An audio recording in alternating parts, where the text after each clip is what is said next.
explaining the U.S. invasion of Grenada. In 1974, the country of Grenada would gain its independence from Great Britain, but would remain inside the Commonwealth. Before their independence, two parties dominated politics: the Conservative National Party and the left-leaning Labour Party. The Labour Party, under rule of Eric Gairy, created the Mongoose Gang, a militia of people meant to silence opposition. Either way, he would win the election in 1972, becoming Grenada's first prime minister, and he would gain support from Augusto Pinochet from Chile.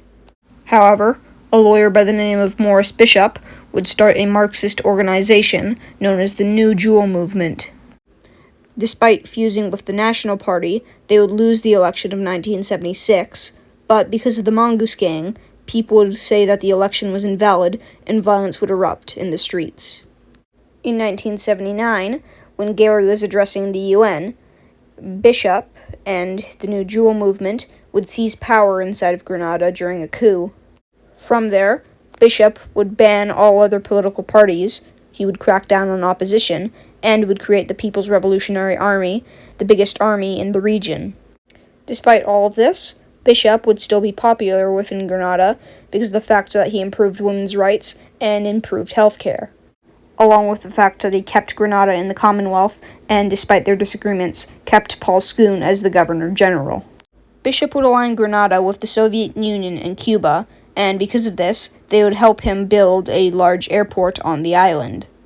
This would worry U.S. President Ronald Reagan because he believed that it would be used by Soviet military aircrafts. However, in 1983, a new movement would sprout up within the New Jewel Movement, headed by Deputy Prime Minister Bernard Coard. Bernard would demand that Bishop resign or share power with him. Bishop would end up refusing this demand, and because of this, Coard would place him under house arrest. Governor-General Paul Schoon began seeking help from the United States and other Caribbean nations, so he was also placed under house arrest. A large group would end up protesting in the streets and would end up freeing Bishop. He would flee, but after a firefight, he would be executed on the 19th of October. At that point, the entire country was in an uproar, so Hudson Austin, the head of the army, would force Coard to step down, and from there would form a military government.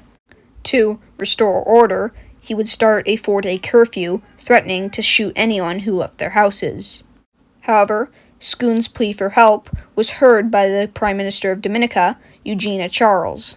She was then in chair of the Organization of Eastern Caribbean States, so she gained the support of the Prime Minister of Barbados and the Prime Minister of Jamaica. The United States would also respond to their call to help. Many people, however, had suspected that Ronald Reagan had planned to get rid of the communists beforehand. However, there was a large amount of U.S. college students on the island, and the United States feared that they would be held hostage. On October the 23rd, the Beirut barracks bombings would occur, ending the U.S. involvement in the Lebanese Civil War, giving Ronald Reagan full attention to the things happening in Grenada, which he could not do before. So, on October the 25th, around 8,000 U.S. troops and around 350 Caribbean ones would invade Grenada. U.S. Marines would assault the northeast of the island, Navy SEALs, paratroopers, and Rangers would attack the south, while Navy SEALs and Delta Force landed near the capital city of St. George's. Meanwhile, Grenada had around 700 Cuban troops and military advisors from other communist countries such as East Germany, North Korea, and the Soviet Union. Despite this, they only had a few thousand troops and lacked the equipment to hold the Americans off. On the first day of the invasion, Paul Schoon would be freed from his house arrest, and on the second day, the Cubans would be defeated near the airport. Although there was some resistance, by the third day, this had basically stopped, and St. George's was taken. After the invasion, Hudson Austin was sentenced to life in prison, Paul Schoon was restored as Governor-General, and the United States stayed in Grenada for a few more months. In conclusion, the U.S. invasion of Grenada started when Grenada fell under a communist dictatorship, and because it was communist and also a dictatorship, the United States had to intervene. Despite the decision being very popular in the United States, it would not be popular with the international community, with some nations even deeming it as illegal. Thank you for watching this video on the US invasion of Grenada.